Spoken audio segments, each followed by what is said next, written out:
Hello, everyone. Welcome to Behind the Byline. I'm Sabine. And I'm Savani. We are the co-founders of A Hidden Compass, and we are joined today by writer Melinda Misuraca, who wrote a story for our spring 2022 issue about an old photo album with a woman from the 1930s who bewitched Melinda and set her on a journey to the island of Porto Santo and back in time. Melinda, thank you for joining us. Hey.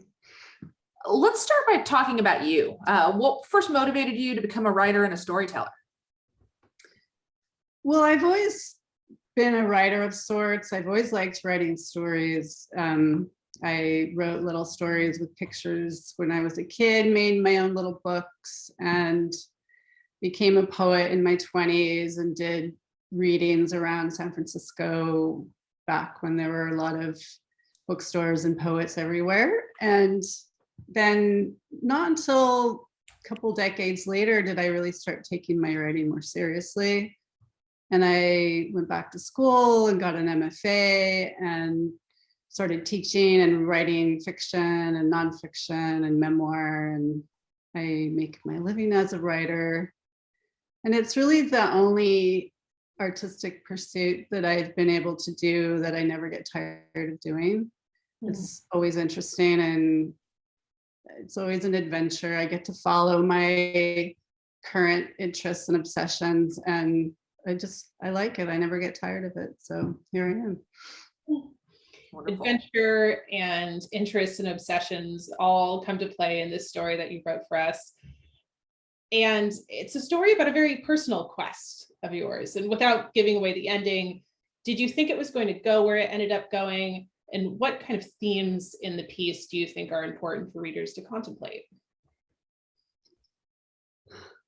I never really thought about where it would go. It was never about a goal or a destination for me. It was really just kind of a intuitive following, and it just got sparked by some kind of gut feeling, and then I just sort of let it unfold and just followed it where it wanted me to go. So there was never really any plan or agenda with it, and even now, since it's still unfolding, it still feels like the story tells me what it wants me to do, and I do it, and I'm happy to do it.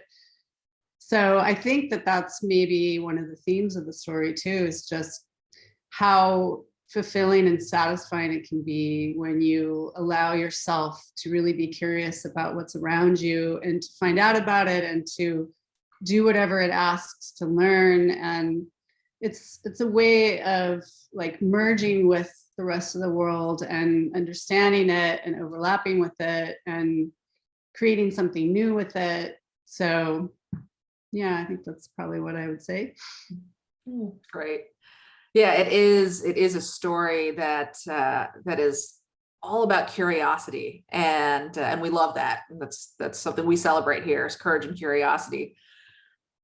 We run these patronage campaigns with every story we publish, and so for those of you in the audience who may not know, we pay our writers, but on top of that, we run these campaigns. They're patronage campaigns, so that if the curiosity that is pursued in a story resonates with an audience member, they can contribute directly. We split the proceeds 50-50 with the writers, so they get that on top of the paycheck that they get from us.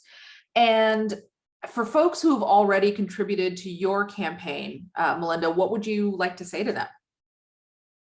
Well, I'd first say, of course, thank you. And I feel very honored and privileged to have anybody contribute towards an artistic pursuit of mine. And also I think that it's kind of a leap of faith or a sign that people are supporting artists and artistic expression during a really difficult time. And I think that we're all struggling in different ways. And, whether it's with catastrophic events or just kind of a general feeling of unease. And I know for me that art is really important during any time of my life, but especially right now. And I depend on other artists during this time. And I think that a lot of people do.